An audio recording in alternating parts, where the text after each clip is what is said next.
But in reality, the main emphasis of the KGB is not in the area of intelligence at all.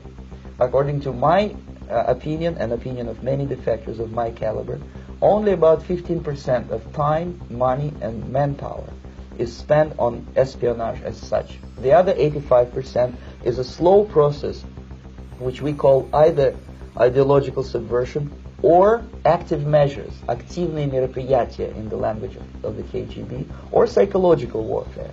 What it basically means is to change the perception of reality of every American to such an extent that despite of the abundance of information, no one is able to come to sensible conclusions in the interests of defending themselves, their families, their community, and their country. It's a great brainwashing process which goes very slow, and it's divided in four basic stages. The first one being demoralization. It takes from 15 to 20 years to demoralize a nation. Why that many years?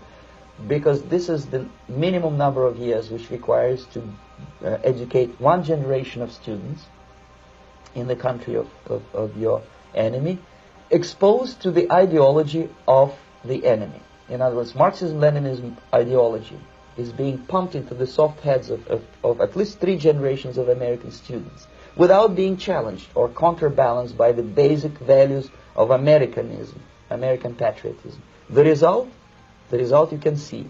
Most of the people who graduated in the 60s, dropouts or half-baked intellectuals, are now occupying the positions of power in the government, civil service, business, mass media, educational system.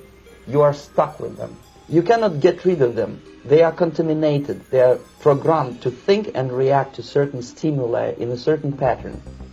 You cannot change their mind, even if you expose them to authentic information, even if you prove that white is white and black is black. You still cannot change the basic perception and the logic of behavior. In other words, these people, the process of demoralization is complete and irreversible.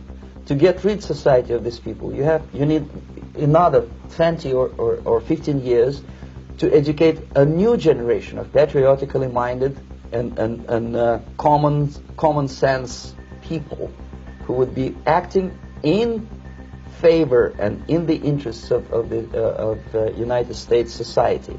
And yet these people who've been programmed and, as you say, in place, and who are favorable to an opening with the Soviet concept, these are the very people who would be marked for extermination in this country? Most of them, yes. Simply because the psychological shock when they will see in future what the beautiful society of equality and social justice means in practice, obviously they will revolt. They will be very unhappy, frustrated people, and the Marxist-Leninist regime does not tolerate these people. They will join the links of dissenters, dissidents. Unlike in present United States, there will be no place for dissent in future Marxist-Leninist America. Here you can get popular like Daniel Ellsberg and filthy rich like Jane Fonda for being dissident, for criticizing your Pentagon. In future, these people will be simply squashed like cockroaches. Nobody is going to pay them nothing for their beautiful, noble ideas of equality. This they don't understand, and it will be greatest shock for them, of course.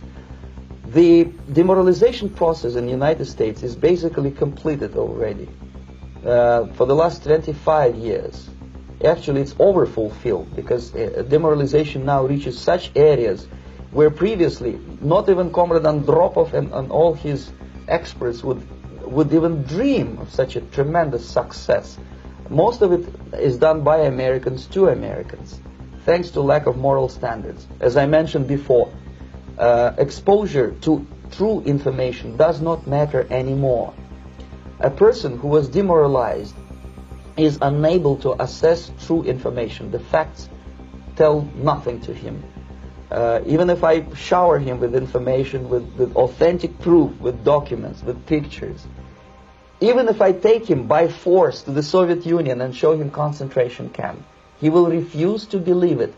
until he is going to receive a kick in his fat bottom. When a military boot crashes then he will understand, but not before that. That's the tragic of the situation of demoralization.